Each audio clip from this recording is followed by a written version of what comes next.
আমরা একটা রিপোর্ট পেয়েছি।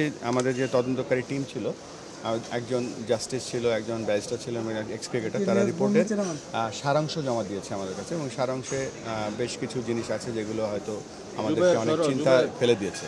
তো এইটা প্রপারলি আমরা এক্সিকিউট করার জন্য আমরা একটা কমিটি তৈরি করেছি, কেননা আমরা কেউ এক্সপার্ট না। সো কমিটিটার আমরা করতে যাচ্ছি একজন রিটায়ার্ড জাস্টিস এবং 2 সদস্য বিশিষ্ট, এবং খুব শিগগিরই এটার কাজ শুরু হয়ে যাবে। এখানে সন্দেহ বলে কিছু নেই। এখানে একেবারে কংক্রিট এভিডেন্স, কংক্রিট ইন্টারভিউ না পাওয়া পর্যন্ত কারোর সম্বন্ধে কিছু বলা যাচ্ছে না। আর এটা আমি এক্সপার্টও না, এবং আমরা যে কমিটি করে দিয়েছি তারা আমাদের কাছে খুব তাড়াতাড়ি আরেকটা রিপোর্ট দিব, যে রিপোর্টের ভিত্তিতে আমরা অ্যাকশনে যেতে পারবো।